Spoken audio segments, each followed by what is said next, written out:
Hello and welcome to Connecticut Politics TV. I am Joe Aguirre. Thank you for tuning in as we continue our series on media literacy. Our guest today is Allison T. Butler. She is one of the co-authors of The Media and Me, a guide to critical media literacy for young people. She is a senior lecturer, director of undergraduate advising, and the director of the Media Literacy Certificate Program in the Department of Communication at the University of Massachusetts Amherst, where she teaches courses on critical media literacy and representations of education in the media. Allison, saving the best for last, I was told, as we got this thing scheduled out. Everybody's like, you're going to love Allison. And you and I were just talking a little bit pre-show and I asked if those two courses were separate courses, and you explained that they are. So I definitely want to dive into that. And you had also said pre-show, and I want to put your mind at ease. You were concerned about, sort of being repetitious to some of your colleagues. I think we're going to hit some different topics today for sure, because I think one of the coolest things for me has been I've learned so much about this stuff, and so I can ask really good questions about stupid stuff because I'm trying to learn this as we go. And just so you know where I'm coming from, I've been doing talk radio for the last year, and I've been in broadcasting for 25 years. Just got into doing news talk on a conservative radio station, and my views don't necessarily align with the audience. And so I bring factual information. And Allison, the first couple days I'm there, they get very unsettled. Why is this guy saying this stuff? I always back it up with facts. I try to find conservative think tanks. Cato Institute, I recently cited as I was explaining who's bringing drugs into this country, American citizens. For them to hear it from conservative think tanks, they were a little more receptive to hearing what I was telling them, Allison. And while they didn't 100% agree, they appreciated that I had done the research. And as I assure them all the time, if I, as a centrist, say things that aren't true, you'll have no reason to ever listen to anything I say again. So I have to be super careful to speak factually to you.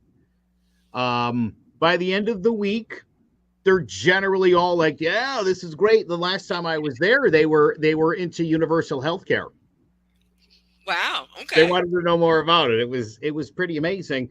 So I've been trying to have conversations across the aisle because, again, if we're going to get repetitive, I think the number one thing I want to start with repetitive wise is this is not media literacy is not Fox News is BS and you should watch CNN. That's where the real news is. It's not that. And I know a lot of people who take it as that. Oh yeah. How do Oh yeah. we change the perception? How do we change the perception? Well, you have to start with the real big question there, huh? Yeah. Yeah, I mean, Fix the whole problem if you could. yeah, sure. How much time do we have? I can do this in like 2 minutes. So how do we change the perception? You're 100% right. We are not actually here as critical media literacy scholars to say that Fox News is garbage and everybody should turn to CNN, in particular, because whatever our opinions about Fox News or CNN, what we're actually looking at is a lot of behind the scenes work. And in many ways, Fox News and CNN have very similar behind the scenes. A lot of what we're doing is looking at deconstructions of power. We're looking at ownership, production, and distribution. We think the content, the representation, what's on screen is incredibly important, but it would never get to the screen were it not for the ownership, the production, and the distribution. We are not, I know you've had my colleague and friend Mickey Huff on this. This is a He was line great. this is a line that I borrow from him. We're not here finger wagging. We're not here telling you or telling young people, for that matter, what to or what not to watch. What we're really doing, and maybe the quickest answer I can give to your question, which of course I can expand on, is we're here to support people in asking questions, right? Asking questions isn't partisan. Asking questions isn't left. It isn't right. It isn't political. It is about being active members of our community, active members of in our nation. It is about trying to learn more, not just about where we live, but about the media with which we engage. Our worlds are constantly mediated, right? It is nearly impossible unless you're off the grid camping, which, as soon as the weather improves, I'm out there, right? There's almost no way to get through the day without some form of media. And yet we aren't given the opportunity, and certainly our young people aren't given the opportunity to formally learn about that. So that's part of what we're doing, is looking at ways to change the conversation through asking new and different questions, through trying to approach our media from a position of critical curiosity. So the book's called The Media and Me, A Guide to Critical Media Literacy for Young People. And I've asked this question because I've got an adult in my life, a mother, let's just say, who has gone off the deep end and has said things to me like, Joe, I just can't, I don't know what's real anymore and what's fake. What am I supposed to fact check everything? How do I know which sources are reliable? And we sit there for hours on end and I try to talk her through things. And then, something pops up on Facebook and she's like, I think Obama's a Muslim. Tell me he's not. And we're right back where we started. Right. Right. This book is, as I've been told by Mickey and Andy and the gang, this book also translates for adults. Yeah, absolutely. I mean, our intention when we started writing, and we're a team of many authors, and when we started writing, our initial goal was really to be writing to middle school and high school students. Some of our first really keen eyes were on our rough drafts were middle school, high school students, college students, who gave us some excellent feedback. But certainly the feedback that we've gotten since publication is that this is a book that's good for adults too. This is a book that's good for families. This is a book that's a good introduction to media literacy for those folks who aren't getting it in other places. And we're fine with that. Let's get it in more places. And, one of the things that I really like about it cutting across age groups is, one thing that our media are incredibly good at, especially our social media, despite their name, is keeping us really isolated, right? Although it's all called social media, the vast majority of time that you and I are spending on Facebook, Instagram, Pinterest, TikTok, etc., is by ourselves, which is super isolating. If we've written and published a book that could be used across generations, that can be used with people of different age groups or different backgrounds, and maybe that's a way to counter some of that isolation, counter that sort of siloification of our digital media, more the better. You sort of alluded to it, so I haven't asked anybody this question yet. And I don't know why I haven't until now. So you could answer for everybody too.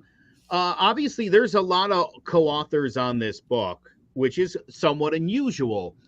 Did you guys intend to work together, or did somebody were like, "Oh, Allison, you got to be Mickey because he's working on"?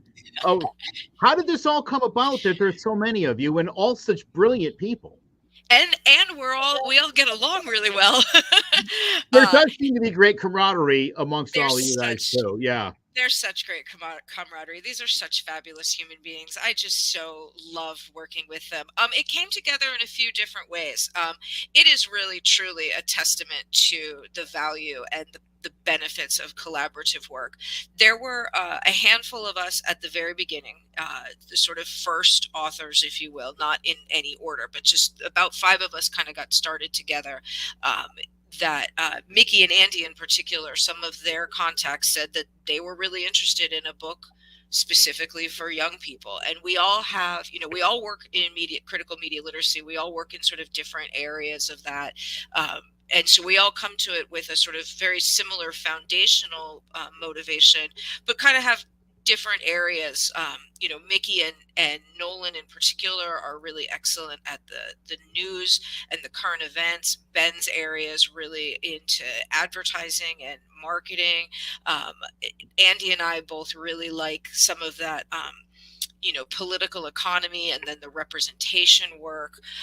And so that was sort of how it got started. But one thing we noticed that we didn't want to pursue was that we're are all white people, and that didn't seem fair. And we're writing a book for young people, and some of us are just not that young anymore. Yeah. And so we wanted to bring in other folks, and we wanted to make sure that we were walking our talk, and that all the stories that we were telling in the book, that we weren't leaving anything out, that we weren't neglecting anything. So we started bringing in some young whippersnappers. We have two undergraduate students who are our co-authors. One of them was my research assistant. One of them worked with Nolan, and their perspective and their age was invaluable, right? Because we really tapped into stuff that, tapped into material that the elderly among us weren't as familiar with. We wanted to make sure that we had scholars of color. We wanted to make sure that we had a broad range of genders, that we had a broad range of abilities, that we were going to try and be able to cover as much material as possible. We didn't want the book to be trendy, in the sense that we didn't want to date ourselves with specific media examples that, say, by the time of publication or within a year of publication, might just be like, what do we do with this? So we really tried to use that balance of the quantity of us to also speak to the quality. And we've presented together at conferences. We, when possible, hang out together. We live all over the place, so it's not like we get to have dinner together once a week, but we Yeah. do get to spend time together at conferences, which is super great. You got me. This seems slightly off topic, and I'm going to bring up my mom more than once because, again, she's sort of Let's like do the it. target. She's the target audience of who we really need to get to. Obviously, the young people, so they can avoid being like my mom. My mother grew up in North Bergen, New Jersey. It's just outside of New York City. Great suburb. Her mom and dad both worked at town hall. They were town representatives. My grandfather was also doing a little side mob stuff, but they lived a good life. She said to me, because in Connecticut this past November, we gave our state legislature the right to come up with an early voting plan, passed the state constitution.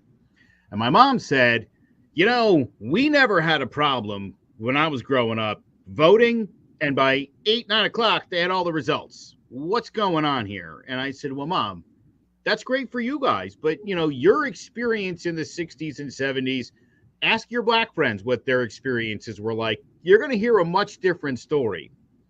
And sidetracked again, just because of the idea of perspective, you guys brought in people, obviously of all different, backgrounds and races and thought processes. It's so important to get different people's perspectives, right? Again, I'm not telling you this, I'm telling them this. Talk about how important that is, and what's the advantage of white people understanding the perspective of black people or LGBTQ people who don't live the same life, don't have the same fears. Their fears are different. Like it's you have to understand it to move forward. Yeah, I mean, I think there's at least two ways of looking at that. There's a certain personal way of looking at it, and there's a systemic way of looking at it. Personally, anytime we expose ourselves to something different than who we are, we get an opportunity to learn more. The easiest, the best, maybe the most fun ways of doing that, trying a new food, traveling to a new place. Obviously, there's a great deal of privilege if you're talking about travel that goes along with that, right?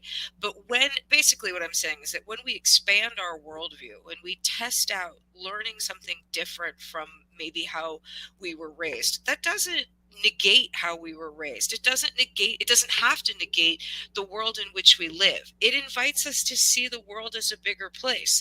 And so systemically, by looking at how certain people in voting, for example, throughout history have been restricted from voting, or current day, the way that the system of voting can be made very difficult for people who don't have, say, for example, the day off on Tuesday. We can again start to expand our worldview, right? as I said before, and I'll say it again, in so many ways, our media are really adept at isolating us. And when we look at digital media and the maybe your mom still gets a paper newspaper delivered every day. I know my mom gets a paper newspaper delivered every day. It weirdly feels quaint at this time, right? But for those of us that are getting our news or our information digitally, that starts to feed into our algorithm. It starts to contribute to the data mining about who we are, and therefore what we believe in and what we're interested in, which means according to the digital, according to the algorithm, we're only going to get stories that we already believe in. So if we don't spend too much time out of our communities, we might believe through our, we could be very well read in terms of quantity, and we might believe that this is exactly how the world works. And what are people complaining about? Because it sure looks fine to me from here. Because the algorithm has largely built it so that we don't have to get outside of our information bubble and we don't have to get outside of our comfort zone. And it's really hard to get outside of our comfort zone, right? If our algorithm knows us really well and responds to us really quickly, which my goodness, they do, we have to work hard to find material that might counter what we already believe. And therefore that might feel it could be an uncomfortable process to do that, and it might make us feel a little bit uncomfortable. And the world changes, right? I mean, I we see things happening differently. We see things, we get these stories that are told to us in our news that say this is all this horrible, terrible stuff, and this is how divided and divisive we are, and polar opposites we are. And if we take a moment to kind of look around our neighborhoods or look around our communities, it's not that that doesn't exist. It's not that it isn't happening, but I do wonder if it's happening as much as the headlines tell us it is, because a juicy headline, a salacious headline, is going to either sell papers, as it were, the old school way of seeing it, or add to the clicks. And yet we might look outside, we might look across the street, we might look around the corner in our community and go, it doesn't seem that divisive. It doesn't seem that polarized. I can get along with my neighbors with whom I have political differences. Like, they're still really nice to my dog, and I really like their dog. Yeah. But that's not selling anything. That's not clickbait. So sure, I do think we are. I wouldn't deny. I'd be delusional to say that we are not a divided nation. But blue versus red, that's too simplistic. It's too easy.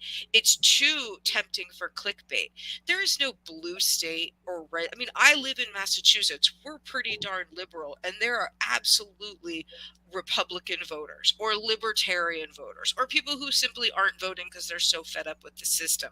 We might skew blue, but it doesn't mean that that's everybody. Right. So part of our work is to try and say, hey, there's a lot more going on, and we have to look beyond the clickbait. We have to look beyond that salacious headline. Well, I think one of the biggest parts of media literacy for people who don't, like everyday people like my mom, Todd, are trying to sort through stuff is, and I've tried to explain this to her, and all of your colleagues have done a really good job of talking about this. So I'd love you to kind of, the do your own research crowd scares me because they don't understand there's scientific methods, that there's research methods, and that means something when you say you're doing your own research. One of the things people, as they do their own research, have to get over is confirmation bias. Mhm. Right? You talked about sort of living in a bubble.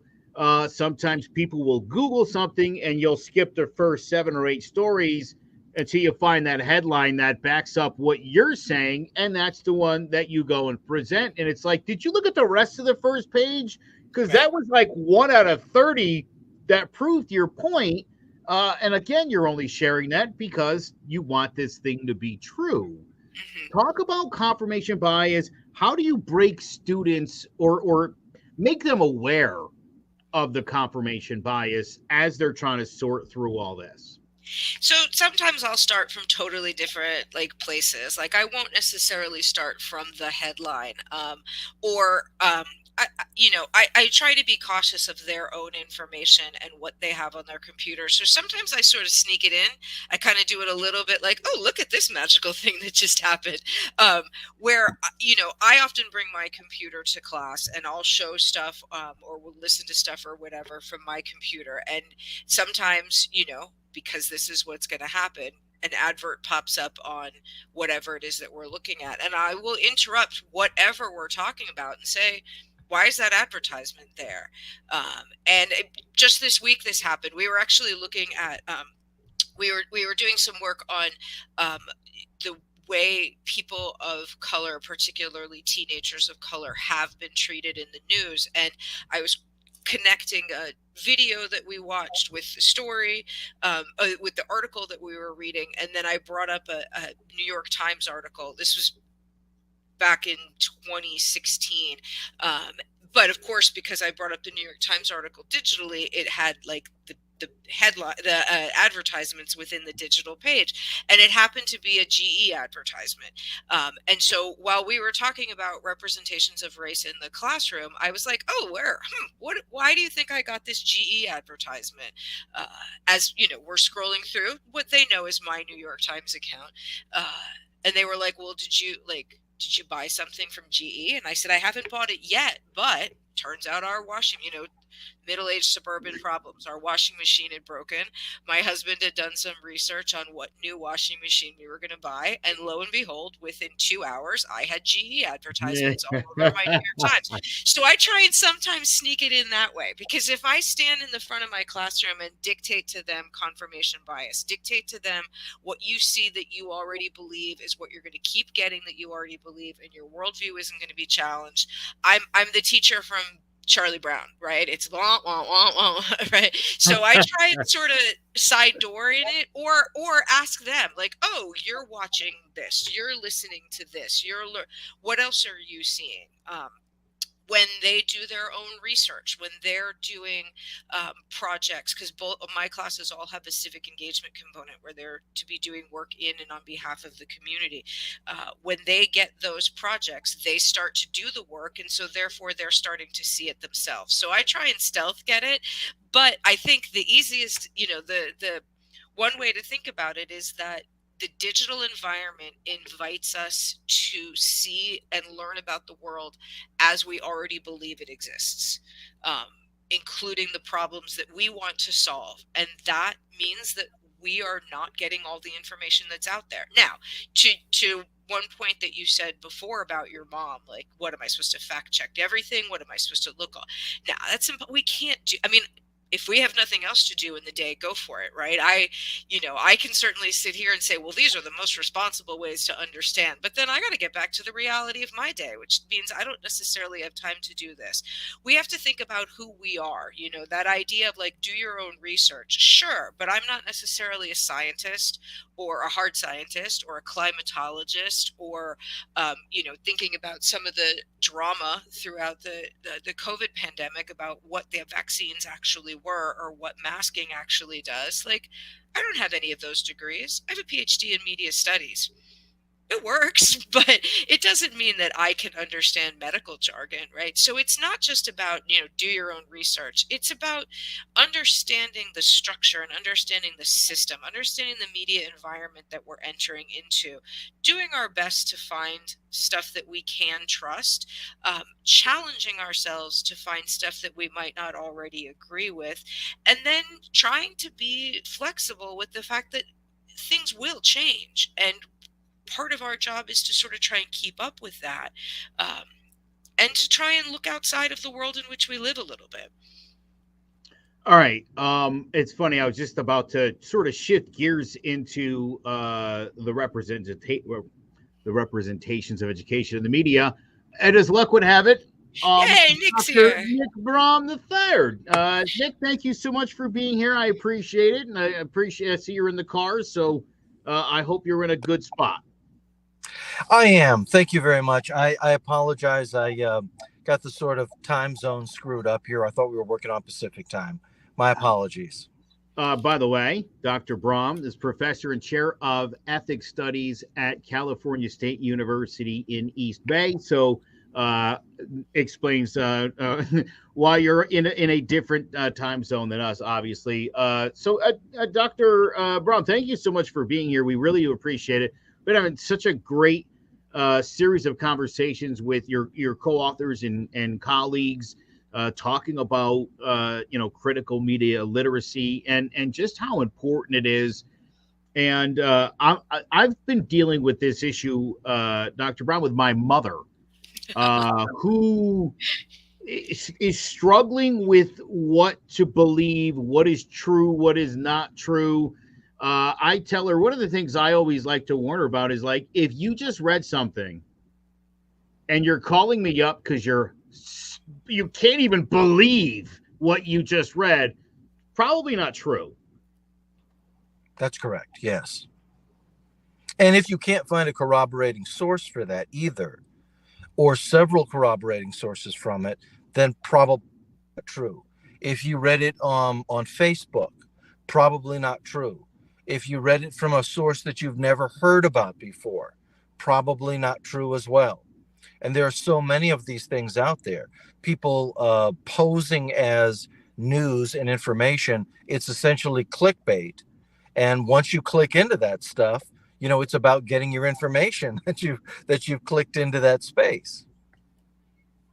It's funny because Allison Butler was literally just kind of hitting on some of those points, and it's so true. Wouldn't it? Maybe this is a stupid question, and I understand how algorithms work, but why are the algorithms limiting the stuff that you see? Where again, it sort of keeps you in your bubble, as opposed to like, why not have algorithms that challenge people's beliefs and cause them? Yeah, I think you would deep dive just as much, no? Or would more people lose interest? Yeah, I think that's correct, but that's correct if you're thinking about a media environment that is designed to produce helpful information to inform citizens to be essentially informed voters. We're not looking at that. What we're looking at is a corporate environment. So the algorithms are steering you to the places that they're steering you to because they ultimately are selling the information to sell something to you. So, for example, one of the things that I write about I have a brief part in Media and Me where I talk about health information in the Black community during the COVID era and the degree to which algorithms of race steered people of color towards some of the more unfortunate comments by rappers in particular about taking the vaccine. For example, this notion that if I can say this on your broadcast, that your testicles would swell up if that's absurd. Yeah. That there's you can do as many Google searches as you want to. Any qualified medical resource site that's not going to ever come up. But why were Black consumers steered to those spaces? Well, the truth is that generates a lot of interest for those rappers who irresponsibly made those comments. And the fact of the matter is that, this was a comment, I believe, by Nicki Minaj.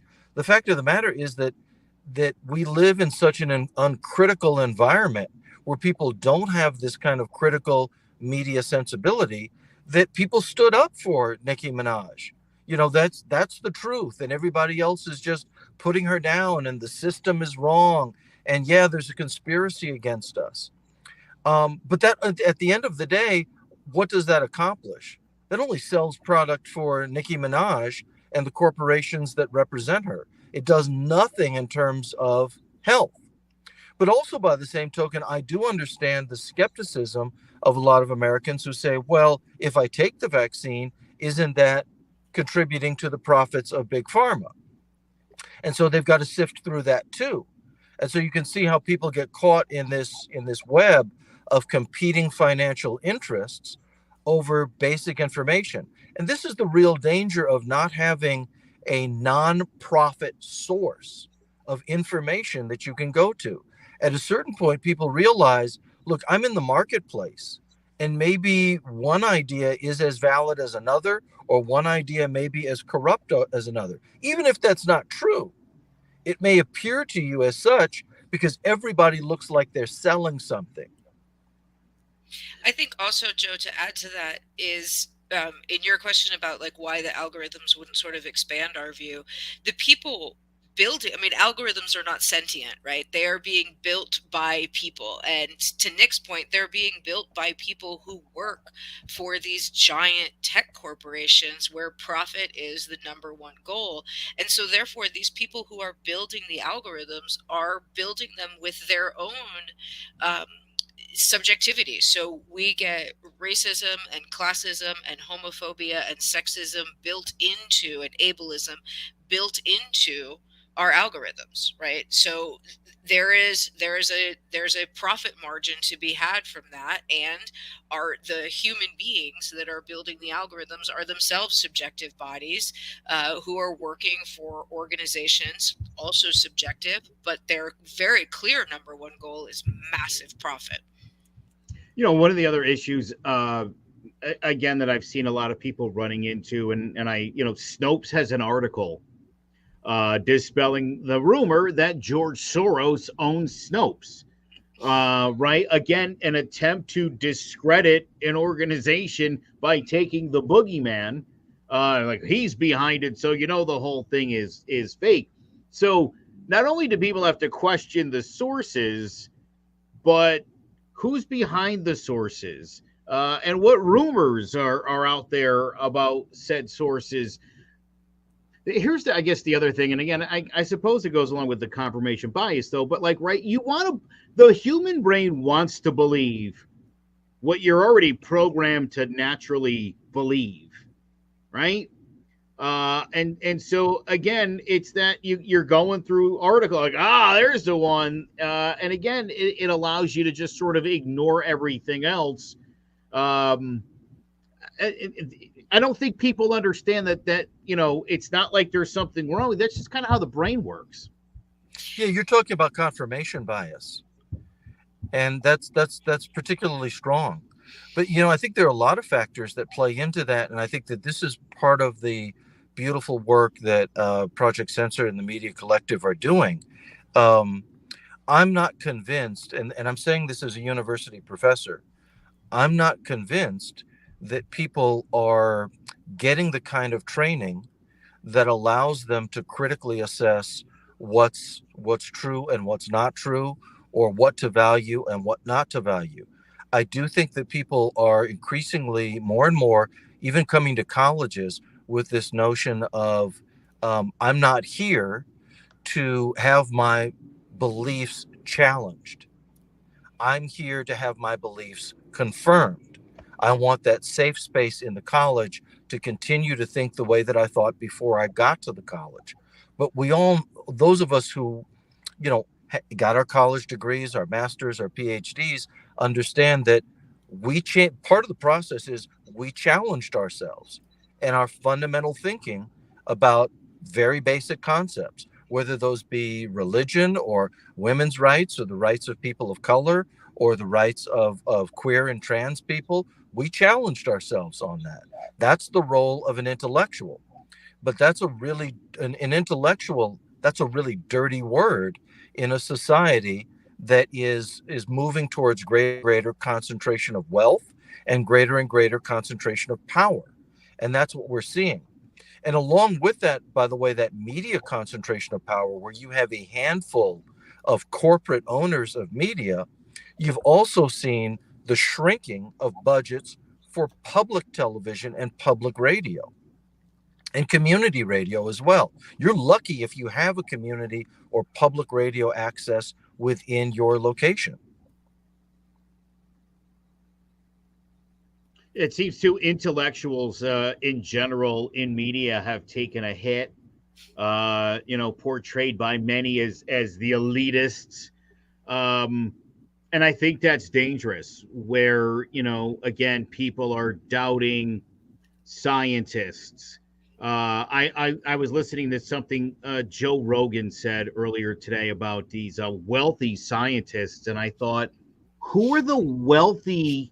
I don't know any famous wealthy scientist that's again, this idea of like, these guys are power hungry. Which ones? What are you even talking about? How have we gotten to the point where science and intellectuals in general are kind of viewed right now by some as like the bad guys? And I mean, a lot of what that can be is as simple as framing, right? As simple as word choice. We can name things, we can call things what they want. I mean, this is a conversation that comes up a lot about, or used to come up a lot about Fox News when they had their, fair and balanced as a tagline, right? You can call anything fair and balanced, right? I mean, you can call things what you want. You can say these wealthy scientists, right? These ivory tower elites, even if they're like working in a lab in a basement somewhere, because you can just, there's stuff that can be said. And somebody like Joe Rogan is, he is he's a pundit, he's a public figure, he's not necessarily bound by anything other than his own opinion. And because he speaks quite loudly and has a pretty big platform, he is somebody who is listened to. But that's part of what we try and do in the book, and that's certainly part of our work in all of our own organizations, our institutions, our writing, etc., is to try and invite people to kind of look beyond that surface, look beyond what the words are being said, and try and figure out sort of what's the background of that, what's really happening with that. It's funny, Ron DeSantis attended both Harvard and Yale and often rails against the intellectual elite. Oh yeah, if you read, the sort of up and coming senator in Ohio, J.D. Vance, who wrote the absolute best-selling Hillbilly Elegy, which was praised by both the left and the right. Like it was a conservative, as much as a memoir can be conservative, right? A conservative text praised by the left, praised by the right, criticized by very few people, and in it he critiques like the big money elite, the coastal elite. And he went to Yale and became a venture capitalist. Like, he wasn't unfamiliar with that environment. He may have been as a child, sure, he may have been as a child, and maybe going right to the military after high school gave him another perspective that wasn't necessarily the coastal elite or the big money elite. But he had a few years at Yale. He had a few years working as a venture capitalist. That's big money. This isn't foreign to you anymore. This is the world that you're living in. You're getting massive amounts of donations in order to be a senator. Like, that's part of your world now. Dr. Butler, earlier, Dr. Brown was talking about how isolating social media can be.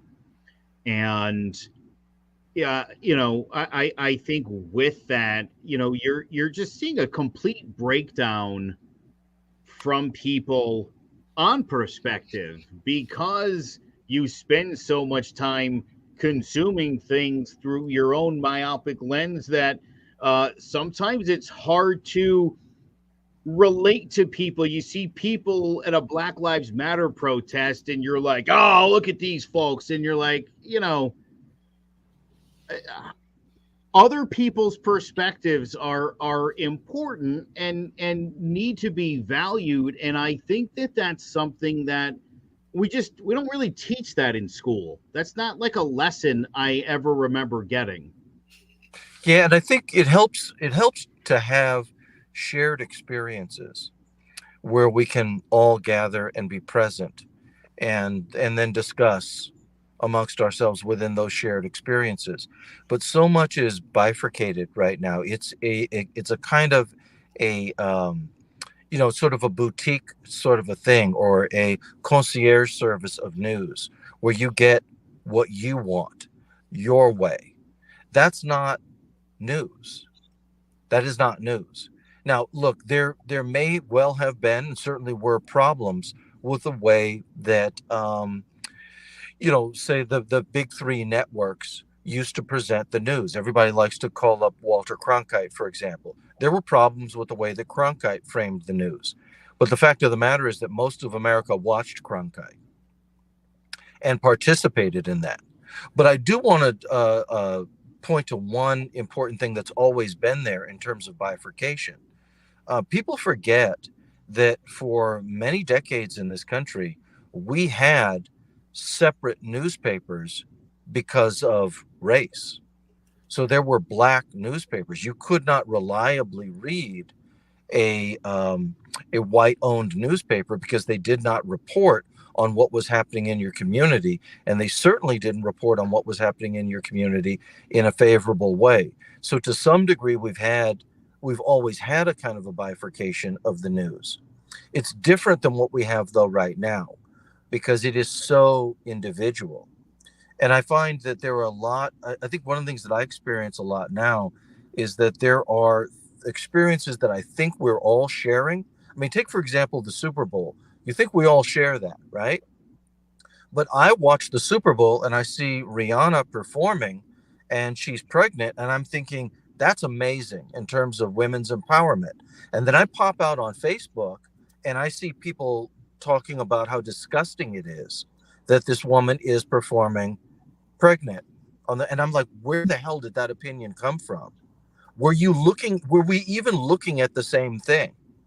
But then I have to realize that they've come with a whole host of information programs that they've looked at and opinions that they've listened to, maybe on the radio, that condition what they're going to see before they've even seen it. And their minds are made up before they see that. So I don't know how we can have shared experiences anymore.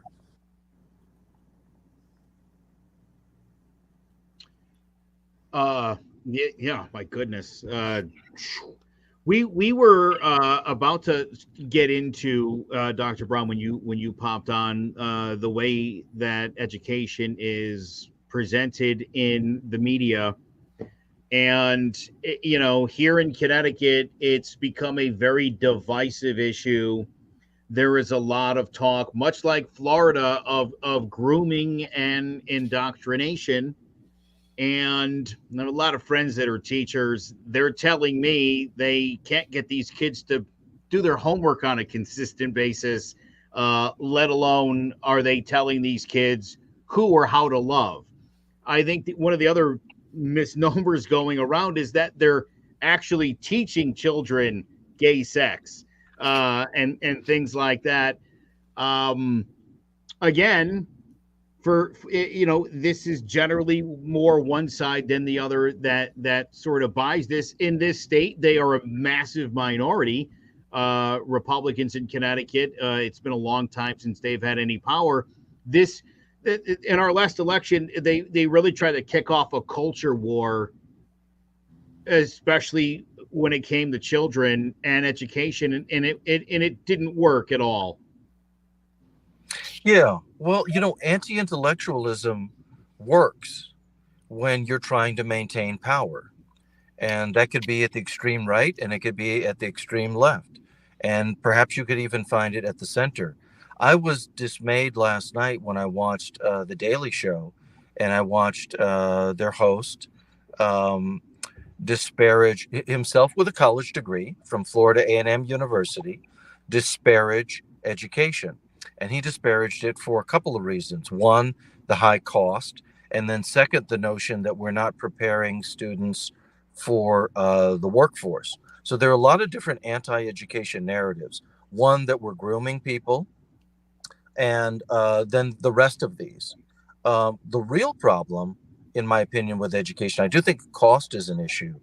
But the real problem, I think, with education is that, frankly, we're not graduating enough people across the country. And no one seems to want to talk about that. I think we have a duty and responsibility to do that. I think it's important for people to understand that good teachers do not open up the heads of their students and pour things in. That what good teachers do is they teach their students to think for themselves. And that the only way to do that is to deal with fact-based material. And that's what the best teachers do. Are there bad teachers? Yes. But I notice how the same right wing that defends all police will never defend all teachers. So there can be 5 or 6 bad police who kill people, but the police are good in general. But maybe you can find one teacher who's not doing their job. All of us are horrible. Well, that's not the way that it works. That's a bit of a double standard. Um, I also think too that one of the things that the right wing in particular doesn't understand, and they never will understand it because they're not in the business of understanding it. Our students are coming to us, particularly students of color and students from working class backgrounds, first gen students.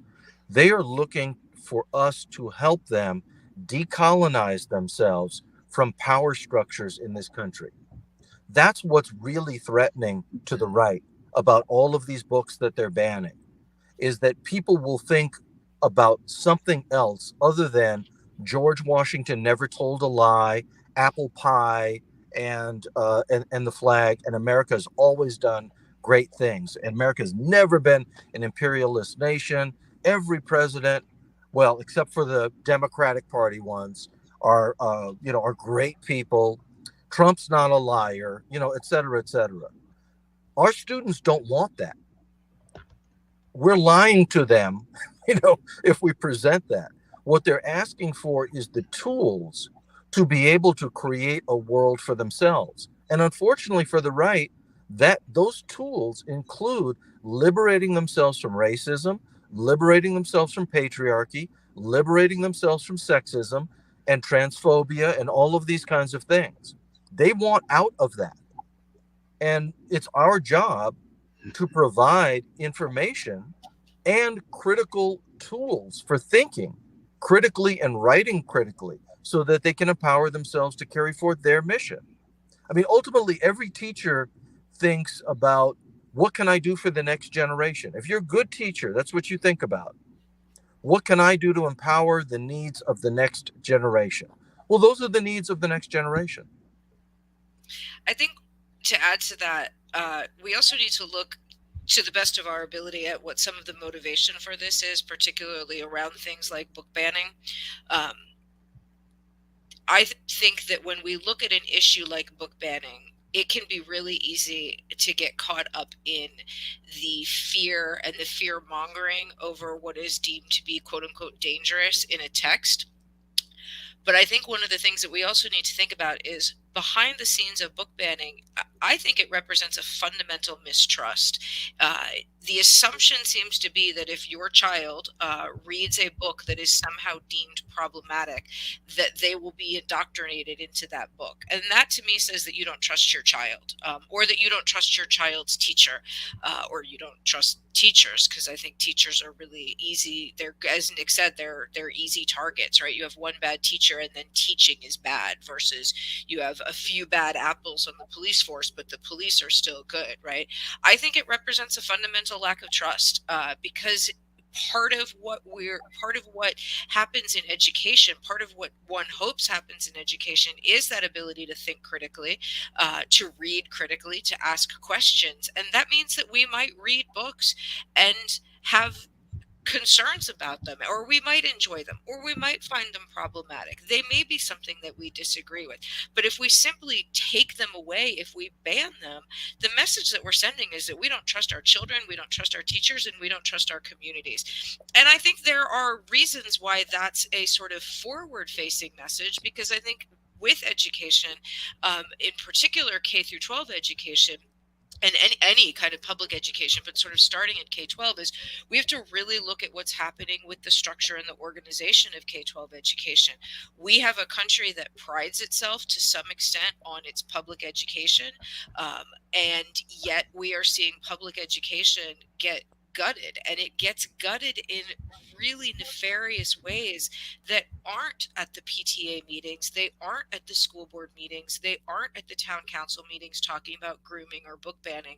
It's the folks that are giving money to political campaigns. It's the folks that are giving money that are that own private businesses that are anti-union, and then these folks, the CEOs of Walmart or Home Depot or the CEO of Netflix, who donate a lot of money to anti-union political candidates who will then go into office protecting their private businesses while also dismantling teachers' unions and replacing them with non-unionized school systems, all charter schools.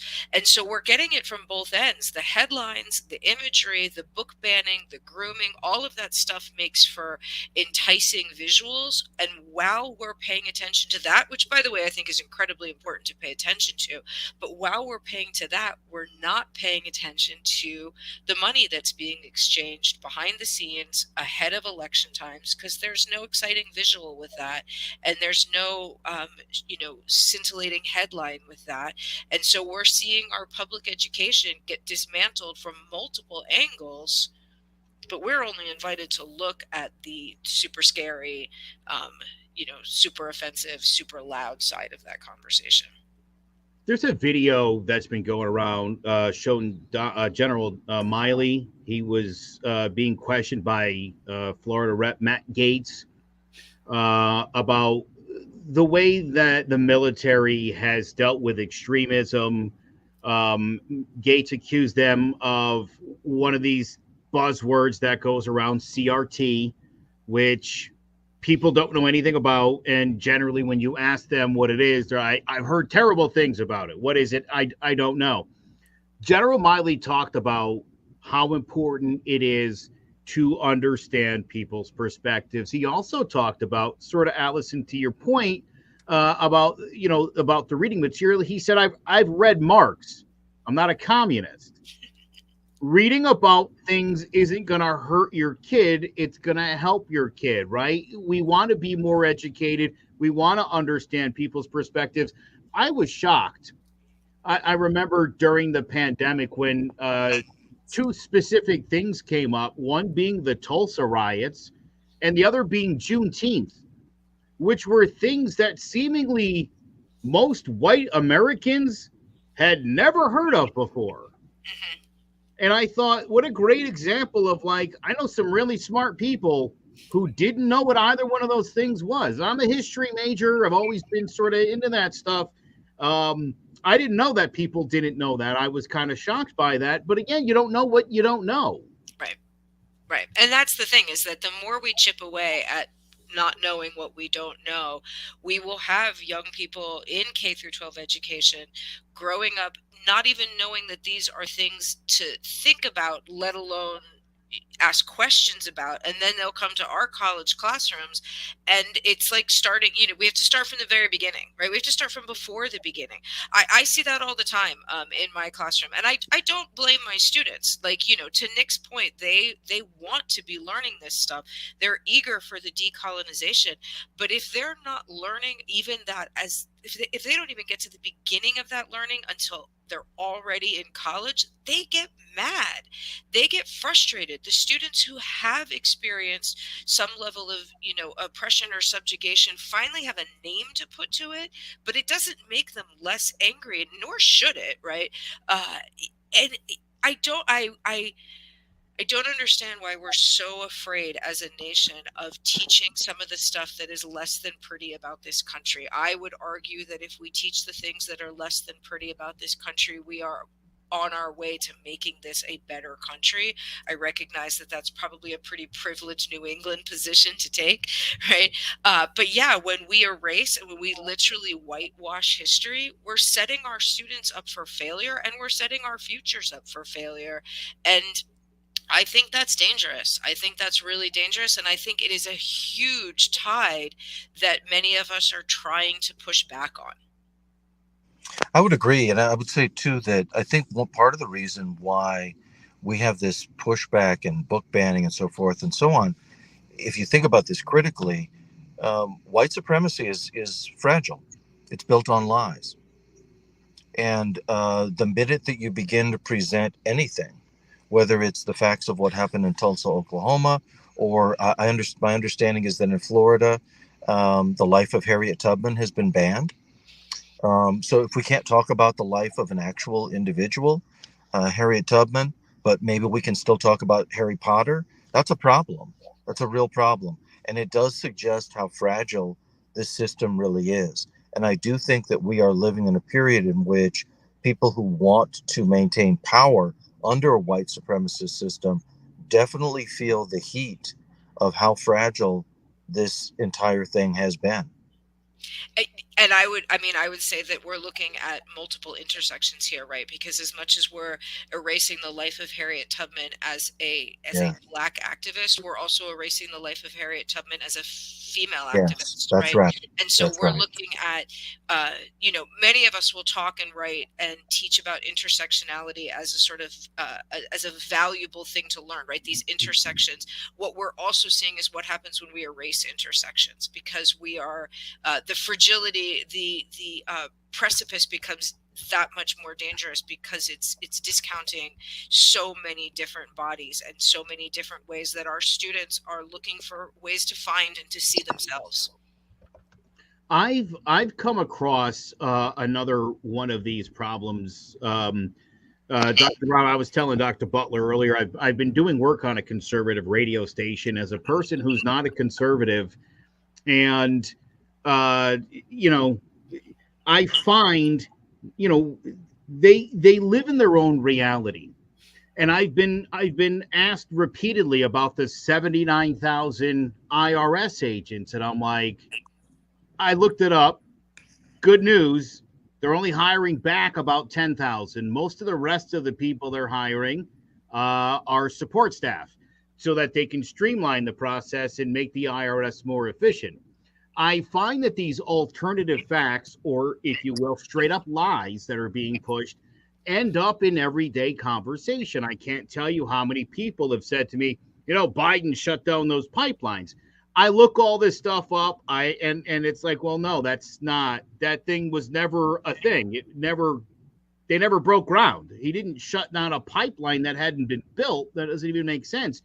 But I find more and more, and obviously alternative facts, something that came up during the Trump administration, that started to permeate with people as like passable, information. And it's hard to have a conversation when 50% of what the people you're talking to, it's like that none of that is true. Nothing you're saying is true. If it were, I understand why you would feel that way. And that's the other thing. And that's kind of where I feel like we end up in a situation where everything they thought were true, the reaction would be the proper one, right? If liberals were indoctrinating and grooming, they'd be right to be outraged. Just that it's not happening, but they think it is. And I think that's sort of some of the disconnect that we're dealing with. Yeah, I mean, the other word for alternative facts is propaganda. But, really a better word to use here, to be honest. Yeah, it's a very clever discursive shift to use that term, alternative facts. In fact, there is no such thing as an alternative fact. It is either a fact or it is not a fact. There is no alternative to the fact. But people, it's not something that people really seriously think through. Additionally, like you raised the issue of critical race theory. What's astounding for me, because I teach Black Studies at Cal State East Bay. What's astounding to me is that critical race theory has been around for 3 or 4 decades. It's amazing that it took this long for the right wing to catch up to it. It comes out of legal analysis. I mean, all that's happening in critical race theory is that you are looking at the evidence of discrimination in statutes and legal precedents and rulings. Now, if you take that on its face, like what it actually is, there's no way that you can teach anybody who's pre-K to probably even grade 8, pre-K to 8 about that. You might be able to teach that in a high school course. You can certainly do it in a collegiate course.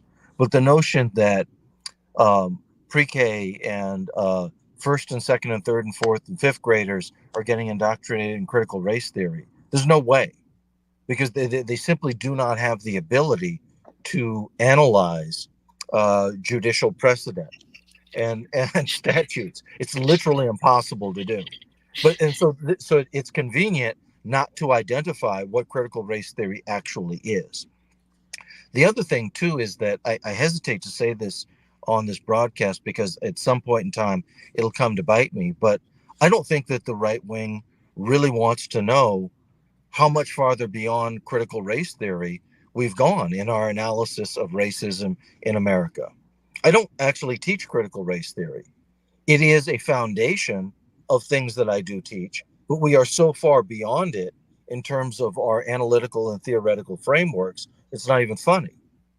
So, what happens when someone who maybe is a halfway intellectual figures out what we're actually doing?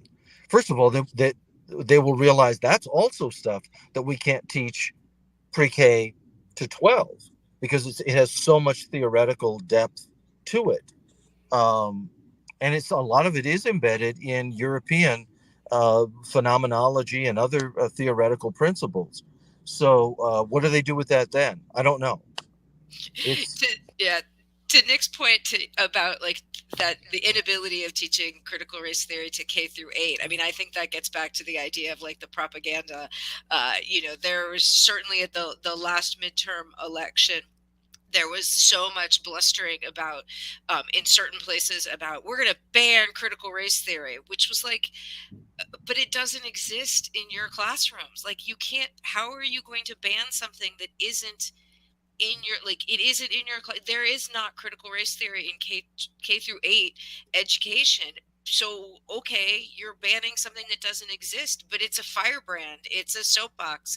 It gets people rallied around words that they're afraid of, such as critical race and theory, but they're used for three good buzzwords. Yeah, exactly. Which I think people might not. I mean, that's to our point in this textbook, and one of the things that we talk about with critical media literacy is to be critical doesn't mean to hate. It doesn't mean to dislike. It means to ask questions, right? It means to take a bit of a distance from what we're looking at or listening to or reading and trying to understand it as a multidimensional thing. If we use it as a firebrand and as a way of rallying our political base, it's propaganda. Banning critical race theory there's no teeth to that because it's not something that exists to begin with. And I would say the same thing of woke as well. Yeah. I mean, I wish people would break that down sort of discursively. What does that mean? So if you're not woke, what is the opposite of being woke within the English language? It is to be asleep, right? Sleep. Yeah. So ask yourself this question. You're so afraid of being woke. Do you want to be asleep? I mean, now we're getting into sort of Matrix territory, right? The red pill or the green pill or whatever. Do you want to see the world for what it is, or do you not want to see the world for what it is? That is ultimately the question behind quote unquote wokeism. And what's so interesting about this is that people who buy into this don't really understand that when the right wing invokes woke on the floor of a legislature, they are shutting down bills and provisions of bills that directly impact you as a working person. Woke is a cover term for doing all kinds of nasty stuff that favors the top 1%. So there are bills that get shut down that have worker protections in them. Okay, is that woke to have worker protections? Okay, I guess it is now, right? So, I mean, you have to think about what you're buying into when you buy into these big slogans. No CRT. Florida is the place where woke comes to die. Well, maybe Florida is becoming the place where a lot of things come to die, like worker rights and unions and fair wages, et cetera, et cetera. Maybe that's really what's coming to die. Yeah, I would love to play around with language the way that Robin Wall Kimmerer does in Braiding Sweetgrass, where she muses about Fox News. And wouldn't it be so fun if Fox News was actually about foxes? Like it could be great. And I mean, I think to Nick, to extend on what you're saying, like, wouldn't it be so nice to talk about awake, to be woke versus to be sleep, and to maybe get back to some of the probably so many of us are chronically under-rested, and we might be able to think about some of this stuff differently if we spent more time thinking about foxes and like taking a nap. Like, let's think about the world in different ways. Right. I'm still trying to figure out what a woke bank is. Yeah, that's an interesting one. So it's this notion that this bank had certain policies where they maybe instituted diversity and equity trainings, et cetera, et cetera. And then that would be the reason why that bank failed. No, not because they speculated on real estate and they made an example. A bank is, we know this, right? This happened a million times before, probably happened in 1929, right? A Yep. bank said, "Hey, let's think about equity and diversity," and then we had the crash in 29, right? That's how it played out, right? I mean, when you just think about this stuff critically, it is freaking laughable. I played a clip last night of Ron DeSantis using the word woke 7 times in 15 seconds. He sounded like Papa Smurf using the word Smurf, where it's like, I don't even, that's just a catch-all word for everything. Yes. Yeah. And it makes no sense at all in context. Listen, I know Dr. Brom's got to run, so we will cut things short. Professor, chair of ethnic studies at Cal State University East Bay. Dr. Brom, so glad to talk to you. Brilliant. I appreciate you coming. I'm going to let you go so you can get to whatever you have to do. We appreciate your time and your Thank you. expertise. Thank you both. You See guys you, take Nick. care. Bye bye. Dr. Butler, I appreciate your time Thank you so and much. your input as well. This has been such a fun series of shows, and I'm sure from time to time we're going to need to talk more about this sort of stuff, Sounds great. and so we'll definitely be in touch. But again, I really do appreciate it, and again, sort of the added component of what you bring to the table, because it wasn't something we'd really discussed before, was the way it is portrayed in the media, and I think anybody who's been paying attention will agree that it's been pretty bad. Yes, absolutely. We have a very challenging history as well as present tense of how we understand the world that we live in, and our media serve as both problem and maybe potential solution, right? If we could start to look at things a little bit differently, if we can start to move away from the corporate structure, if we can start to look at independent media, if we can start to look at our community media, our neighborhood media, and, put our dollars behind that, we can spend a lot of time staring at corporate media. Absolutely. And oftentimes it is pretty easy to do that. I wouldn't deny that. But if we spend some time and we spend some money and we spend some attention on our communities, on our neighborhoods, on local media, on independent media, we this is how the system is. It's not necessarily how the system ought to be. And if we can start to ask questions and to maybe make some changes and to demand that the system do something different versus us necessarily by ourselves as individuals, we can shift that is an ought needle. Allison T. Butler, Senior Lecturer, Director of Undergraduate Advising, and the Director of Media Literacy Certificate Program in the Department of Communication at the University of Massachusetts Amherst. Again, teaching critical media literacy and representations of education in the media. I got to tell you, I talk to a lot of people, politicians especially. It's been so fun to talk to smart people. Thank True you. educators, and I got to tell you, before I talk to you guys, I do more research than anything else when I do interviews, because you guys are so brilliant and kind of doing things at such a cerebral level. I appreciate what you guys are doing for society and for the young. This is so important, and the way things are going lately, I fear for the young.